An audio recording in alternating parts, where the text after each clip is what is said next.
This is a short video about how to create error bars on a graph in Excel. So the data that I've taken is from a simple LED throttle circuit. So we have a 5-volt source and an LED in series with a resistor, and then I have a multimeter set up as a current probe. So the data that I took looks like this. It's in Excel.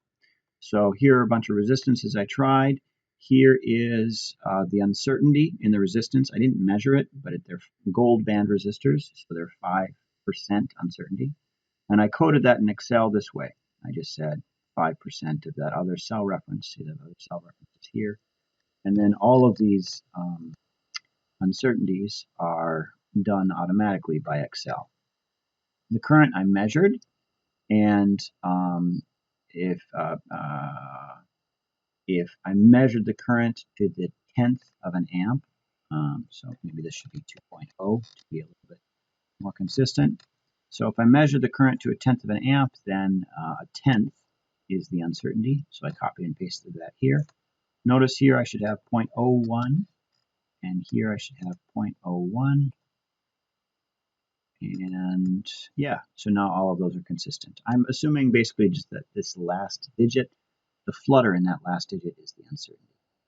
Now, so I've got these 4 columns, and so it's R and a DR, which is the uncertainty in R, an I and a DI, the uncertainty in I.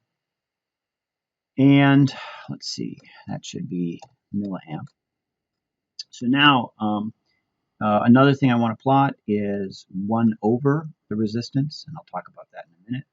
But 1 over the resistance, I can compute just again with the formula, so 1 divided by, and then I click on this cell over here. And finally, if I want to know the uncertainty in this function, 1 over r, I can write it down with differentials. And so the idea is that if this is 1 over r, if that's the function, d of 1 over r is going to be, in a differential sense, negative r to the negative 2 power times dr. And that's just done with a simple derivative. So r to the negative 1 differentiated is r to the negative 2. The negative sign jumps out, and then we multiply by dr because we're talking about a differential. So we're using the absolute value of that error, right? You don't think of a negative error or a positive error. I just think of an error. And so in each of these cells, I have 1 divided by r squared, see the squared, times dr. There's dr. And so again, I've automatically computed all of these errors. Okay, so how do you make a graph in Excel using error bars or uncertainty bars? So let's insert a scatter plot, and the data that we need for that scatter plot, we're going to add to it. So here are the x values. So r is the thing I controlled, and here are the y variables. I is the thing I watched in response to that change. So you see a graph that looks, pretty much like this. Lots of current when there's no resistance, no current when there's a high resistance.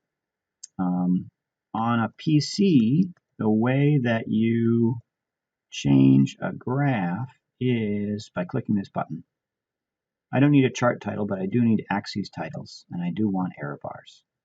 So first, the axes titles, you see they pop up right here. This is resistance, so I'll just say R in ohm. And over here, the current I in milliamps. So now my graph is labeled. And those uncertainty variables, who knows what Excel does to calculate those. I'm not interested in that. I want to make my own uncertainty variables.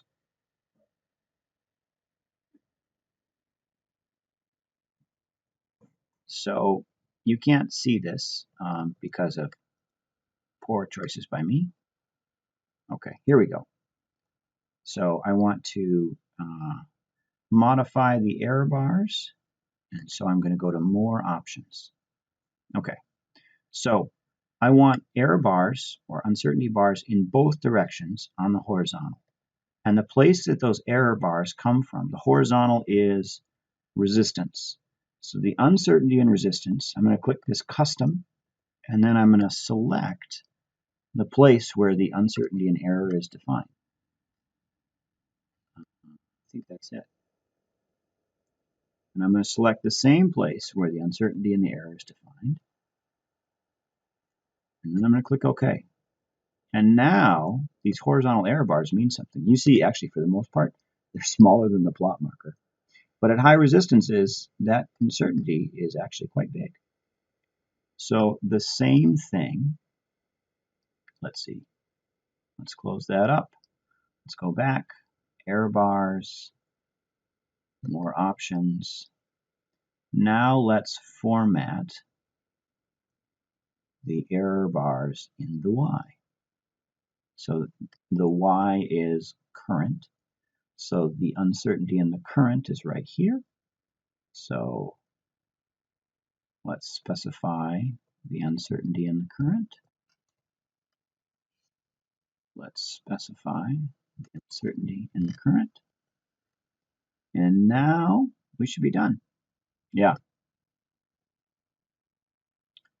So now we have a graph, and it's awesome because we're not just measuring stuff. We're measuring stuff and we're specifying how much we don't know that measurement.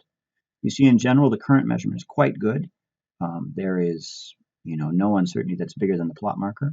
In resistance, you see an uncertainty that's bigger, actually, than the plot marker when you get above maybe 500 ohms. So that's the story for now.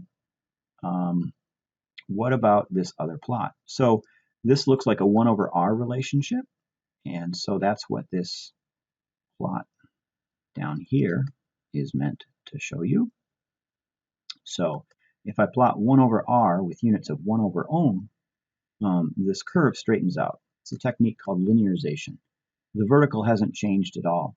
Now, to evaluate this fit, I should insert error bars, which I have now. So let's do more options, custom. So the horizontal axis is 1 over r, and let's specify d 1 over r. So I'm going to do that right here. It's going to be awesome.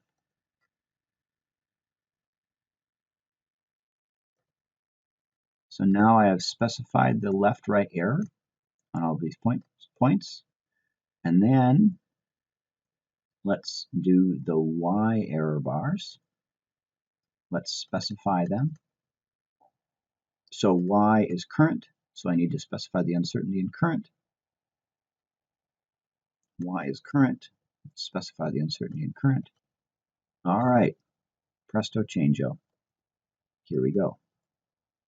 So now if you want to evaluate this fit, you can say, oh, actually this fit isn't very great because look at all these points in the small region where I miss the uncertainty. I mean, these points I actually feel good about because the line goes through the uncertainty measurements. But in here, the model actually may not be that descriptive.